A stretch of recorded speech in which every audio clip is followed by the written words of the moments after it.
It's 2:43 a.m. Your room is silent, but your mind isn't. Your phone glows in your hand, and you're staring at numbers that feel like they control your future. You told yourself you'd just check for a second, but now you're deep in it. Charts, comments, predictions, wins. And then you see it again. Another post. $3,000 to $90,000 in 4 months. Life changed forever. You freeze for a moment because something inside you shifts. Not excitement, not curiosity, something heavier. Pressure. The kind that quietly whispers that everyone else is moving forward while you're standing still. Let's be honest for a second. Your life probably doesn't look like that post. You've got responsibilities, real ones. Bills that don't care about trends. Payments that don't wait for the perfect moment. A job that pays you, but never quite enough to feel secure. Maybe you've done everything right. You studied, you worked, you stayed consistent. And still, it feels like you're not getting ahead.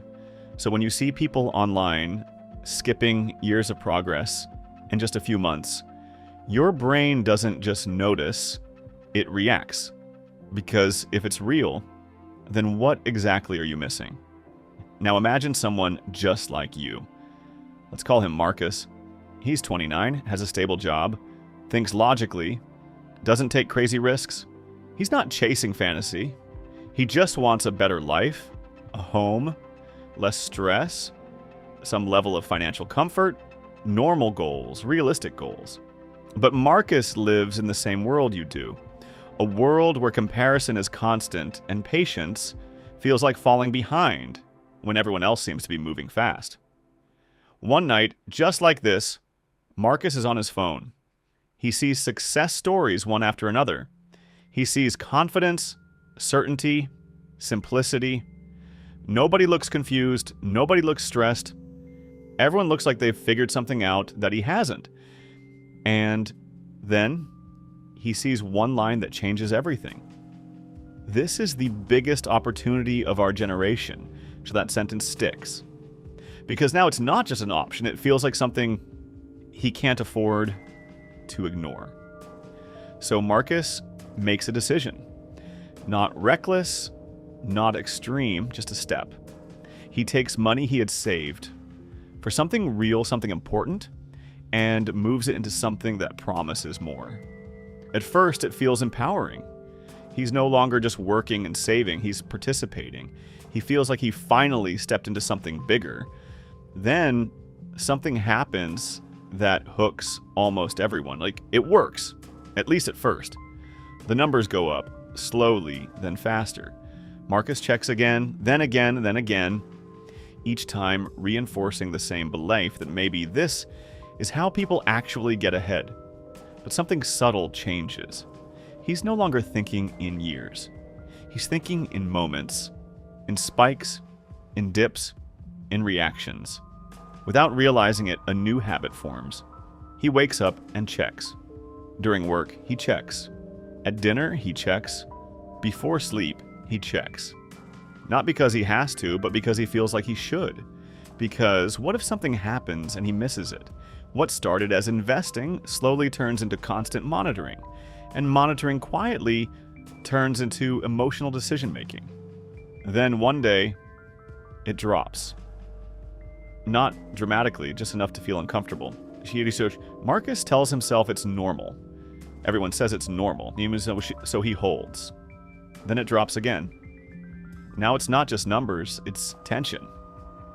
And this is the moment where everything changes.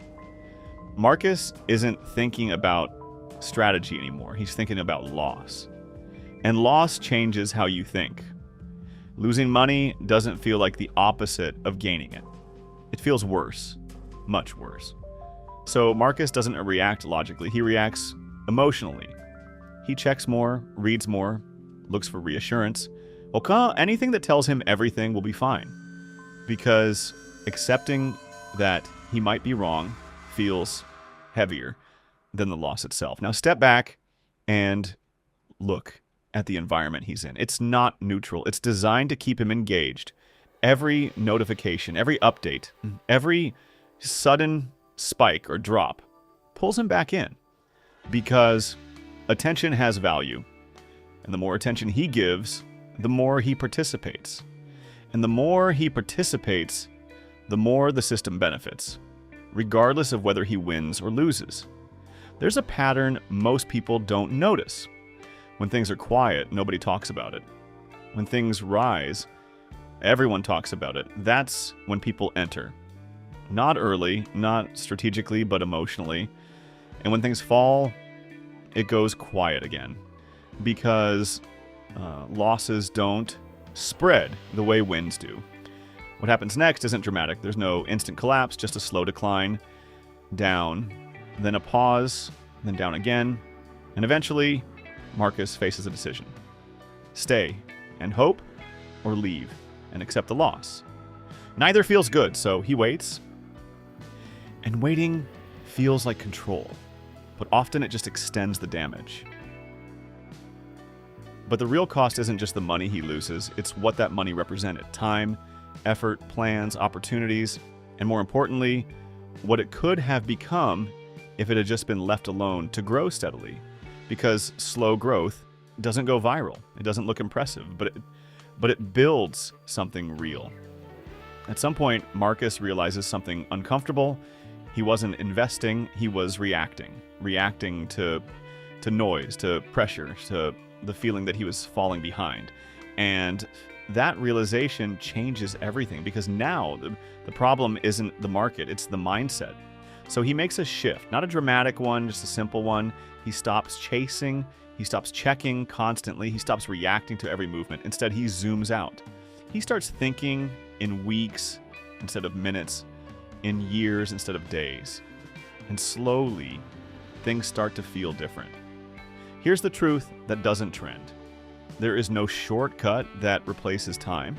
There is no system that removes uncertainty. And there is no opportunity that guarantees success just because it worked for someone else. But there is a way that works consistently. It's just quiet, slow, and easy to ignore. So the next time you're lying awake at night, staring at your screen, feeling that pressure again, pause for a second. Ask yourself a simple question. Are you building something real, or are you reacting to what you see?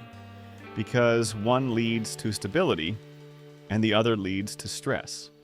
And the difference between them isn't intelligence, it's awareness.